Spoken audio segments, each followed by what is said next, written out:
Well, hello everybody, and welcome to part 2 of G Bear's Off-Grid Ways, a homestead in the desert, unloading the trailer.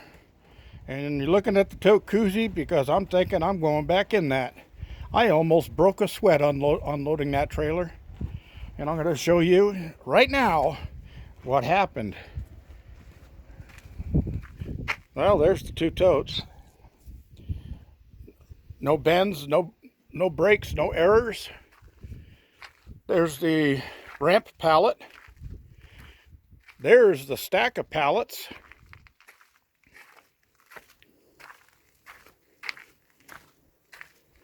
There's the other ramp pallet that was on the other side, on this side of it. And there's the trailer parked where it's supposed to be. And the only thing I have to do is go over and close the receiver and lock it down. And that's about it. So, all done. No sweat. Well, actually, I did sweat when I moved the van and put the trailer over there and then brought the van over to here. The air conditioning didn't have time to cool the van down because it made 112 degrees today. And 112 degrees was the outside temperature. So inside the van was about 149, 150 degrees. And that air conditioner was on full, but for the amount of time it took to unhook the trailer and move the van back into place, there wasn't any way in the world that that van was going to get cooled off. So I had my sweatband on, and it was dry when I got started on that part of it, and it's soaking wet right now, so it's sitting out there to air dry.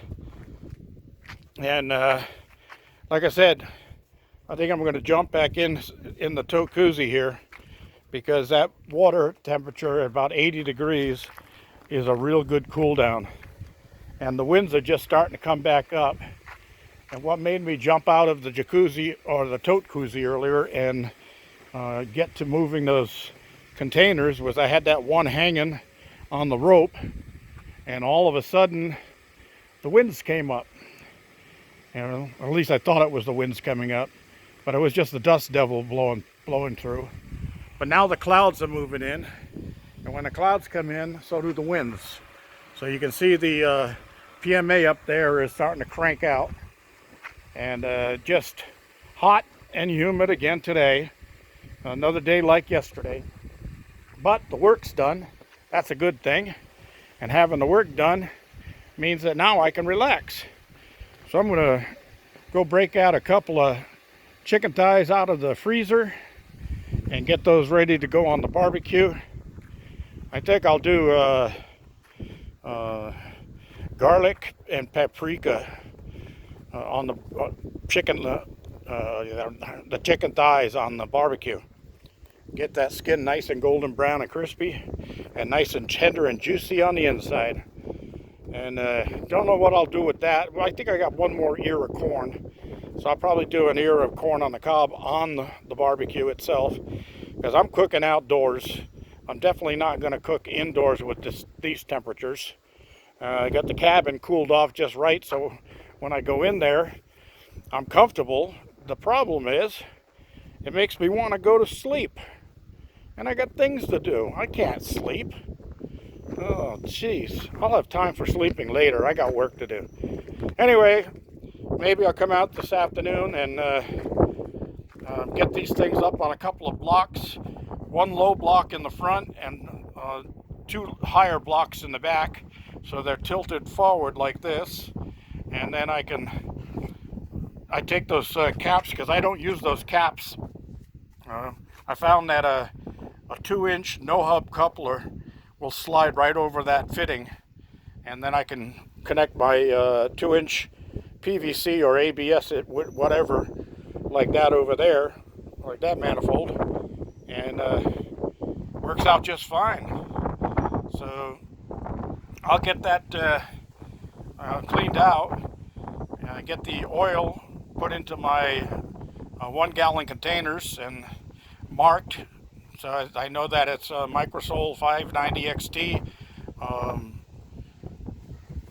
aerospace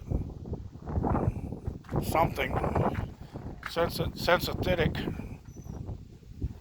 Yeah, so it's good cutting oil, and it's clean. So I'll save that, and I probably won't have to buy cutting oil for the rest of my life. And whatever I don't have to buy is always a good thing. I did notice from them stacking these that the top bars are bent down. So what I do on that is, at first I would take the bars off and straighten them.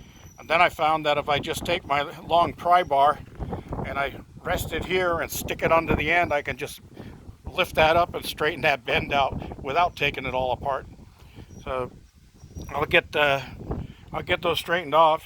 And then I was thinking, I've still got to do that commercial for Super Clean degreaser, and I've got oil and grease on top of these containers.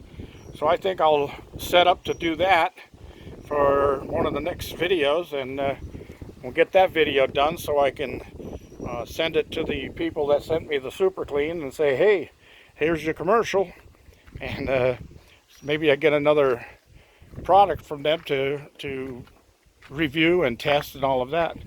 Now this one is going to be the tough one to clean. That one's already half cleaned, but I had to give up because of the weather. But this one here is really dirty. So this one I may end up just getting it as clean as I can, and it'll just be a rain capture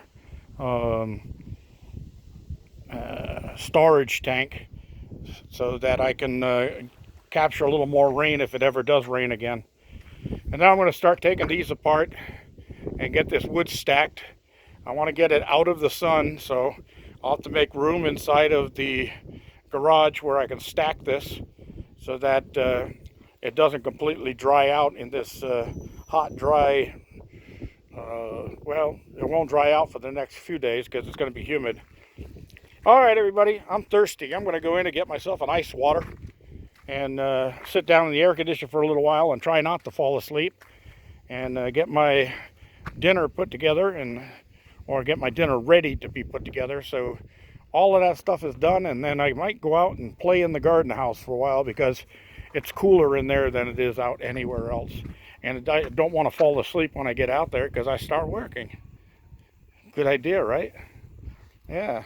But I think before I do go out there, I'll take another dip in the tote-cuzzi here and go visit Nemo. Hey, Nemo! Yeah, it's weird. I see him sometimes, his eyes are open, and sometimes I don't see his eyes at all, so they must be closed. All right, get past that again.